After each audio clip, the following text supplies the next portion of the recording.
আফগানিস্তান ও দক্ষিণ আফ্রিকার মধ্যকার ডাবল সুপার ওভারের রুদ্ধশ্বাস লড়াই যেন পুরনো এক বেদনার দরজা আবার খুলে দিল নিউজিল্যান্ডের অলরাউন্ডার জিমি নিশামের মনে। টেলিভিশনের পর্দায় সেই নাটকীয় সমাপ্তি দেখতে দেখতে তার মনে পড়ে গেল 7 বছর আগের এক বিকেলের কথা, যে বিকেলে ইতিহাস ছুঁয়েও ট্রফি ছুঁতে পারেনি কিউইরা।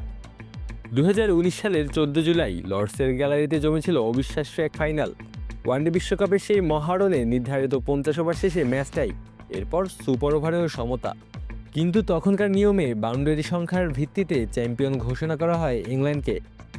ক্রিকেট বিশ্ব স্তব্ধ হয়ে দেখছিল এক অনন্য সমাপ্তি, আর নিউজিল্যান্ডের জন্য তা হয়ে থাকে আজও গভীর আক্ষেপের নাম। সেদিন বেন স্টোকের অপরাজিত 84 রান ইংল্যান্ডকে লড়াইয়ে ফিরিয়ে আনে। সুপার ওভারে নিউজিল্যান্ডের হয়ে ব্যাট হাতে নামেন জিমি নিশাম ও মার্টিন গাপটিল। ইংল্যান্ড অধিনায়ক ইয়ান মর্গান বল তুলে দেন জোফ্রা আর্চারের হাতে প্রথম বলে ওয়াইড। তারপর নিশামের ব্যাটে টানা 3টি 2 রান এবং একটি বিশাল ছক্কা। মুহূর্তেই স্বপ্নটা হাতের নাগালে। কিন্তু শেষ বলে kiwi opener Martin Guptill run নিতে গিয়ে রান আউট হলে থেমে যায় সেই যাত্রা। দুই দলই সুপার ওভারে 15 রান করেছিল, তবু শিরোপা ওঠে হোস্ট নেশন ইংল্যান্ডের হাতে। চলমান টি-20 বিশ্বকাপে আফগানিস্তান ও দক্ষিণ আফ্রিকার ম্যাচ যখন দ্বিতীয় সুপার ওভারে গড়ায়, কিউই অলরাউন্ডার জিমি নিশামের মনে আবারও সেই দিনের কথা জেগে ওঠে। তার কণ্ঠে আক্ষেপের সুর দেখা যায়। তিনি বলেন, এখন অন্তত প্রথম সুপার ওভার টাই হলে আর একটি সুযোগ থাকে। আমাদের সময় যদি এমন নিয়ম থাকতো, হয়তো ইতিহাস অন্য কিছু লিখত।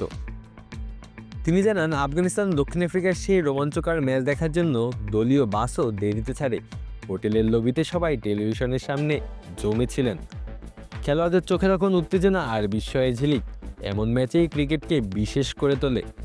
চলছে টি-20 বিশ্বকাপের 10ম আসর, যেখানে দক্ষিণ আফ্রিকার বিপক্ষে ম্যাচে অবশ্য নিউজিল্যান্ড বড় ব্যবধানে হেরেছে। আইডেন মার্ক্রামের 44 বলে অপরাজিত 86 রানের লক্ষ্য সহজেই ছুঁয়ে ফেলে প্রোটিয়ারা। তবু জিমি নিশাম লড়ছেন নিজের মতো করেই। 8 নম্বরে নেমে 15 বলে 23 রান করেন। বল হাতে 2 ওভারে দেন 15 রান এবং তুলে নেন একটি গুরুত্বপূর্ণ উইকেট।